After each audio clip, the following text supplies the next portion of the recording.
یاسر سعید صدیقی سے کہ وہ تشریف لائیں اور کلام عطا فرمائیں. جناب یاسر سعید صدیقی. نہیں بیٹھے بیٹھے بنا لیں، بن رہی صحیح.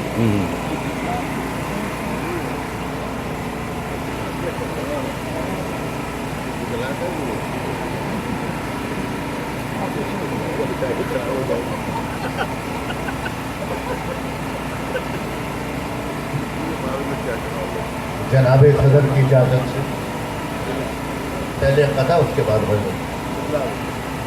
کہ دھوپ میں سائبان ہے اردو، دھوپ میں سائبان ہے اردو، تیر جملے کمان ہے اردو. اور اپنا لہجہ سنبھالیے صاحب، میرے گھر کی زبان ہے اردو.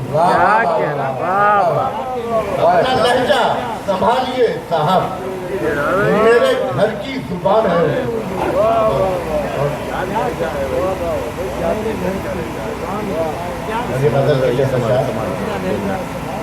کہ اس نے رکھی سنبھال کر دنیا، اس نے رکھی سنبھال کر دنیا، میں نے رکھ دی اچھال کر دنیا.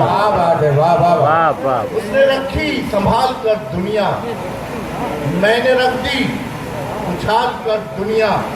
اور ہاتھ اس کے بھی کچھ نہیں آیا، ہاتھ اس کے بھی کچھ نہیں آیا، جس نے دیکھی کھنگال کر دنیا. ہاتھ اس کے بھی کچھ نہیں آیا، بھائی کیا شعر ہے یار. واہ واہ. جس نے دیکھی کھنگال کر دنیا. اور رفتہ رفتہ یہ جڑ پکڑ لے گی، رفتہ رفتہ یہ جڑ پکڑ لے گی، دل سے رکھو نکال کر دنیا. رفتہ رفتہ یہ جڑ پکڑ لے گی، رفتہ رفتہ یہ جڑ پکڑ لے گی، دل سے رکھو نکال کر دنیا. یہ شعر دیکھیے گا کہ آ گئے ہوش اب ٹھکانے پر، آ گئے ہوش اب ٹھکانے پر، اور رکھو سنبھال کر دنیا.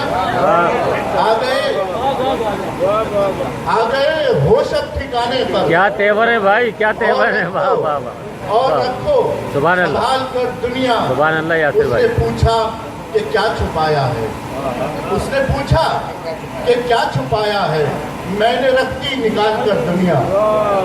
اس نے پوچھا کہ کیا چھپایا ہے، میں نے رکھ دی نکال کر دنیا. اور ایک مدت سے میں نے رکھی ہے، ایک مدت سے میں نے رکھی ہے، ایک پنجرے میں پال کر دنیا. ایک مدت سے میں نے رکھی ہے، ایک پنجرے میں پال کر دنیا. اور کتنا ستائے گی مجھ کو، اور کتنا ستائے گی مجھ کو، کچھ تو میرا خیال کر دنیا. اور کتنا ستائے گی مجھ کو، کچھ تو میرا خیال کر دنیا. اس نے رکھی سنبھال کر دنیا، میں نے رکھ دی چھال کر دنیا. آ گئے ہوش اب ٹھکانے پر، اور رکھو سنبھال کر دنیا. جناب یاسر سعید صدیقی کو آپ سماعت فرما رہے تھے. بہت اعلیٰ یار. اور اب تو کلام کی داد نہیں دی تم نے.